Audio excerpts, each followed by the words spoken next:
Recently, Arcade Club opened up a new venue in Blackpool. For those of you who don't know, Arcade Club is heaven for someone like me. They are arcades that have a huge variety of game cabinets from the past, the present, and from foreign countries. You pay to get in and play as much as you want, for as long as you want, or until closing time, like I did. I had only ever been to the one in Bury, and that one was fantastic, so I wanted to see if the one in my hometown could match up. Blackpool, of course, being no strangers to arcade venues. Let's start with the main attraction, the games. The majority of the cabinets are retro games, some of which I've reviewed on Arcade already. The rest of the venue is made up of a restaurant bar, gaming consoles for battle royales, modern games, and games imported from Japan. The variety of genres is huge, and everyone who comes is guaranteed to find something to play. Even Aka, who isn't a big fan of arcade gaming, found a few that she really enjoyed. When we went, not all of the machines were on, likely due to them being broken, and some of them felt faulty as the controls were stiff or unresponsive. Thankfully, there was a mechanic who was wandering the floor regularly and fixing them as he went. Being able to revisit, try new games, or play some titles on their original hardware felt great, and while it might not be as big as the Bury venue, there is still plenty of gaming enjoyment to be had here.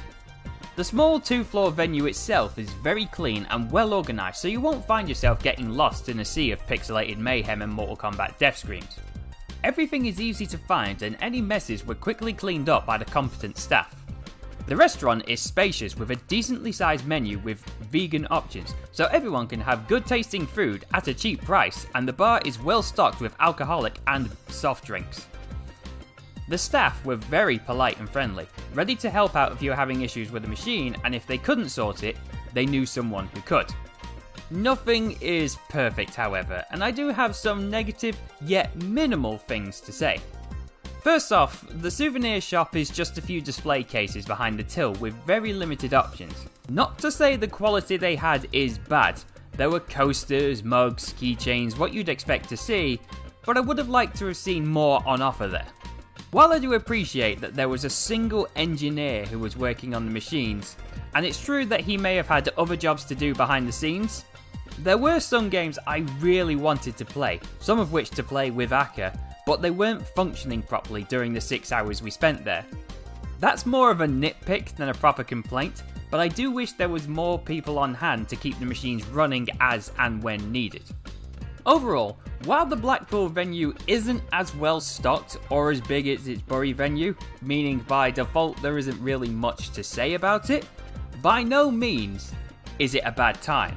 If you are a lover of gaming, it will take you forever to get bored here, and whether you're shooting down foes, revisiting the distant past, capturing ghosts, dancing like a white boy, driving poorly on the roads, doing questionable actions to a pig, or just sitting in the restaurant having a munch, you are bound to have a great time here, and I cannot recommend it enough.